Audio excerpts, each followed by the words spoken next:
ಈಗ ಯಾವುದಾಯ್ತು ನಿನ್ನೆ ಎತ್ತಿದೃತ ವಿದೋಷೋಸ್ಕ ಮಹಾಜ್ಞಾನೈಕತಾನ ಪ್ರಭಾ ಸರ್ವಪ್ರಾಭವ ಶಕ್ತಿ ಭೋಗ ವಿಲಸತ್ಸಾರಾತ್ಮ ದಿವ್ಯಾಕೃತಿಂ ಸೃಷ್ಟಿ ಸ್ಥಾನ ನಿರೋಧ ನಿತ್ಯ ನಿಯತಿ ಜ್ಞಾನ ಪ್ರಕಾಶಾವೃತಿ ಧ್ವಾಂತ ಮೋಕ್ಷ ವಿಮೋಕ್ಷದಂ ಹರಿಮಜಂ ನಿತ್ಯಂ ಸದೋಪಾಸ್ಮಹೇ. ಏವಂ ದ್ವಿತೀಯ ರೂಪಂತು ಶಿವಾದ್ಯಾಹ ವಾಯು ಸಂಶ್ರಿತಾಃ. ಆಮೇಲೆ ವಾಯೋರ್ಹಿರಣ್ಯಗರ್ಭತ್ವಾತ್ ಪದದ್ವಯಮುದಾಹೃತಂ ರುದ್ರಾಣಾಮಾಶ್ರಯತ್ವಂಚ ಸಾಧ್ಯಾನಾಮಪಿ ಸರ್ವಶಃ ಅತೋ ಯಜುರ್ವಿಚಾರಶ್ಚ ಸರ್ವವೇದಾತ್ಮನಸ್ತಥಾ ವಾಯೋರೇವ ವಿಚಾರಸ್ಯಾತ್ ಬ್ರಹ್ಮಣೋಪಿ ವಿಶೇಷತಃ ಉಭಯಾಶ್ರಯಸ್ಯ ಮೋಕ್ಷೋಪಿ ವಾಯುರೇವ ಹಿ ಸರ್ವದಾ. ವಾಯುದೇವರ ಮಹಾತ್ಮೆ ಇದರಲ್ಲಿ ಬಂದಿರೋದು. ಅಥ ಯದ್ವಿತೀಯಂ ಅಮೃತಂ ತತ್ ರುದ್ರಾಹ. ಮೊದಲನೇ ಅಮೃತ ಹೇಳಿದರು ವಸುಗಳು ಅಂತ. ಈಗ ಎರಡನೇ ಅಮೃತ ಯಾರಂತ ರುದ್ರರು.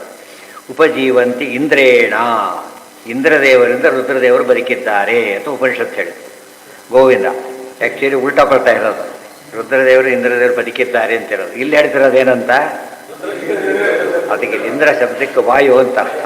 ಯಾಕೆ ಒಂದು ಪದ ವಾಯು ಪದದಲ್ಲಿ ಇದ್ರಲ್ಲ, ಮತ್ತು ಶ್ರೇಷ್ಠ ಬದಿ ಇರಲಿಲ್ಲ ಇಟ್ಕೊಂಡ್ರು ಕೂಡ ವಾಯುದೇವರೇ. ಯಾರು ಕೆಳಗಿರೋ ಮೇಲೆ ಪ್ರೂವ್ ಆಗಿದೆ, ಅದು ಯಾವಾಗಲೂ ಮೇಲೆ ಇರ್ತಾರೆ. ಆದ್ದರಿಂದ ಇಂದ್ರ ಶಬ್ದಕ್ಕೆ ಏನಂತ ಅರ್ಥ, ಇದು ಪರಮೈಶ್ವರ್ಯ, ಇದು ಪರಮೈಶ್ವರ್ಯ ನಾರಾಯಣ, ಇದು ಪರಮೇಶ್ವರ್ಯ. ಜೀವರಲ್ಲಿ ಪರಮೈಶ್ವರ್ಯ ಶ್ರೀಮಂತವೇನಂ ಹನುಮಂತಮ.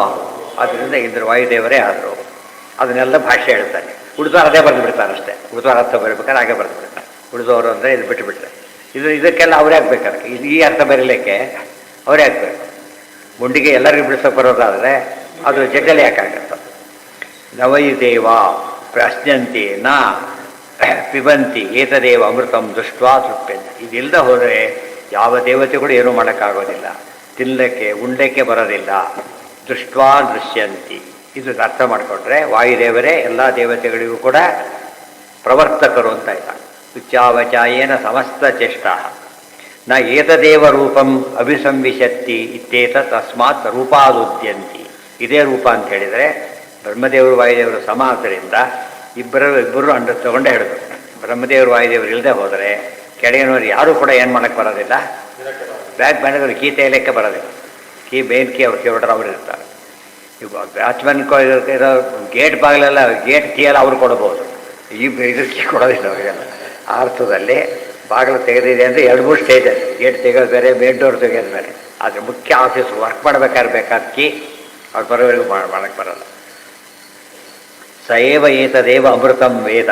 ಅದು ವಾಯುದೇವರನ್ನ ಅಮೃತ ಅಂತ ತಿಳ್ಕೋಬೇಕು. ರುದ್ರಾಣಾಮೇವ ಏಕ, ರುದ್ರದೇವರಿಗೆ ಅಮೃತ ಅಂದರೆ ವಾಯುದೇವರು.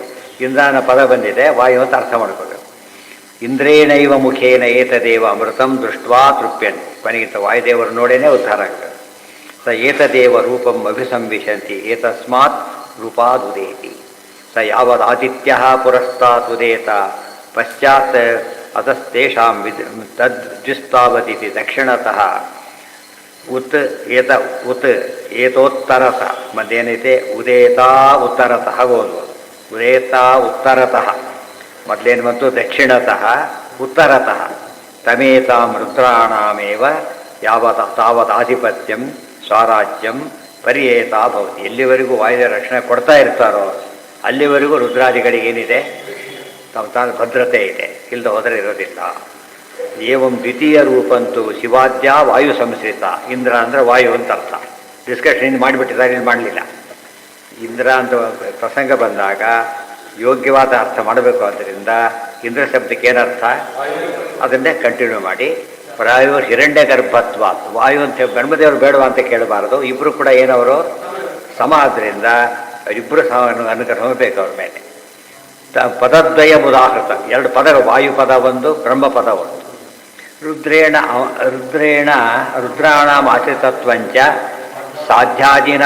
ಯಾವಾಗ ರುದ್ರದೇವರು ಹೇಳಿಬಿಟ್ರು ಉಳಿದು ಎಲ್ಲ ದೇವತೆಗಳು ಅನ್ವಯ ಅವರೆಲ್ಲರ ಮೇಲಿದ್ದಾರೆ. ಆದ್ದರಿಂದ ಅಥೋ ಯಜುರ್ವಿಚಾರಶ್ಚ ಸರ್ವ ವೇದಾತ್ಮನಸ್ತತ. ಆದ್ದರಿಂದ ಯಜುರ್ವೇದದ ಅಧ್ಯಯನಕ್ಕೆ ಇದು ಬಹಳ ಮುಖ್ಯವಾದ ಅಂಶ. ವಾಯೋರೇವ ವಿಚಾರ ಸ್ಯಾತ್ ಬ್ರಹ್ಮಣೋಪಿ ವಿಶೇಷತ. ಯಜುರ್ವೇದ ಮುಖ್ಯವಾಗಿ ಎಲ್ಲದಕ್ಕೂ ಅವರೇನೆ ವಾಯುದೇವರು. ಆದ್ದರಿಂದ ಯಜುರ್ವಿಚಾರ ಮಾಡಿ ಅಂದರೆ ವಾಯುದೇವರ ಮಹಿಮೆ ತಿಳ್ಕೊಳ್ಳಿ ಅಂತ ಅರ್ಥ. ಉಭಯಾಶ್ರಯ ಸಮೋಕ್ಷೇಪಿ ವಾಯುರೇವ ಹಿ ಸರ್ವದ. ಒಟ್ಟಿನ ಮೇಲೆ ಉಭಯಾಶ್ರಯ ಸಮೋಕ್ಷೋಪಿ ವಾಯುರೇವ ಹಿ ಸರ್ವದ. ಈ ಸ್ಟೇಜಲ್ಲಿ ಅಷ್ಟೇ ಅಲ್ಲ, ಉಭಯ ಮುಕ್ತನಾದ ಮೇಲೂ ಕೂಡ, ಮುಕ್ತಿಯಲ್ಲೂ ಕೂಡ ರುದ್ರಾದಿಗಳು ಯಾರನ್ನು ಆಶ್ರಯಿಸಿರಬೇಕು? ವಾಯುದೇವ್ರನ್ನ ಆಶ್ರಯಿಸೇ ಇರಬೇಕು. ಇದು ಬದಲಾವಣೆ ಆಗೋದಿಲ್ಲ. ಅಂದಮೇಲಿಂದ ಐಕ್ಯ ಸಾಮ್ಯ ಎಲ್ಲ ಹೊರಟೋಯ್ತಾರೆ. ಅಲ್ಲಿಗೆ ನಾಳೆ ದಿವಸ ಗೀತಾ ಇದು ವಿಷ್ಣು ಸಹಸ್ರನಾಮ ಮುಂದುವರಿಯುತ್ತೆ. ಇವೆಲ್ಲ ಆ್ಯಸ್ ಯೂಶುವಲ್ ಮುಂದುವರಿಯುತ್ತೆ. ಸರ್ವೇಂದ್ರಿಯ ಪ್ರೇರಕೇಣ ಶ್ರೀ ಪ್ರಾಣಪತಿನೇರಿತ ಯದವೋಚಮಹಂತೇನ ಪ್ರೀಯತಾಂ ಕಮಲಾಲಯ ಆನಂದನಿರ್ಧರೇ ಗಾನಮಾಲಿನ್ಯಪಾತಕೆ ಗಾನನಾಯಿನಿ ಸರ್ವೇಶೇ ಶ್ರೀನಿವಾಸ ಹಾಗೆ